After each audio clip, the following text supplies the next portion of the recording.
السلام عليكم ورحمة الله وبركاته. الاختصارات مهمة هتسهل عليك الشغل معانا في الاكسل. اولا كده لو انت مثلا عايز تضيف الوقت او التاريخ.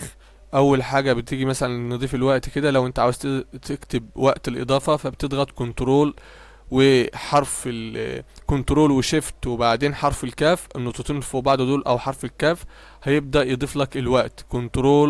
كنترول وشيفت وحرف الكاف هيبدأ يضيف لك الوقت.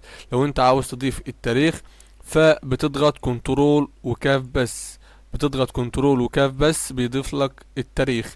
لو انت عاوز مثلا تحسب العمود ده، تاني حاجة معانا لو انت عاوز تحسب العمود ده، عاوز تشوف الناتج او تجمع العمود ده كله على بعضه، ده الراتب. فهتيجي عند الخلية اللي انت عاوز تجمع فيها المجموع كده، هتضغط عليها ضغطة واحدة كده وبعدين هتضغط على الت يساوي، هيبدأ يجمع لك كل البيانات اللي موجودة في العمود.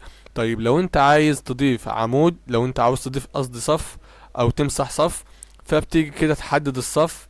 ولو انت عاوز تضيفه، لو انت عاوز تضيف صف فبتضغط كنترول شيفت وبعدين ايكوال، فبيبدأ يضيف لك صف. زي ما حضرتك شايف كنترول شيفت ايكوال بيبدأ يضيف لك صف. لو انت عاوز تمسح صف فبتيجي مثلا تحدد الصف كده وبعدين كنترول شيفت ناقص فبيمسح لك الصف. كنترول شيفت ناقص بيمسح الصف. يبقى كنترول شيفت موجب بيزود لك صف، كنترول شيفت ناقص بيمسح لك الصف. وكذلك برضه في العمود، فبتيجي تحدد العمود كده. لو انت عاوز تضيف عمود بتضغط كنترول شيفت موجب بيضيف لك عمود، كنترول شيفت موجب بيضيف لك عمود. لو انت عاوز تمسح عمود بتحدد العمود وبعدين تضغط كنترول شيفت ناقص، بتضغط كنترول وشيفت وناقص.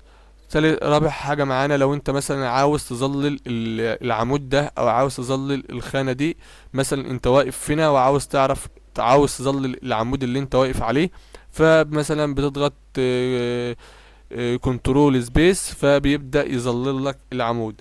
لو انت واقف مثلا في الخانة دي وعاوز تعرف انت واقف على اي صف بالظبط، فبتضغط شيفت سبيس بيبدأ يحدد لك الصف اللي انت واقف فيه.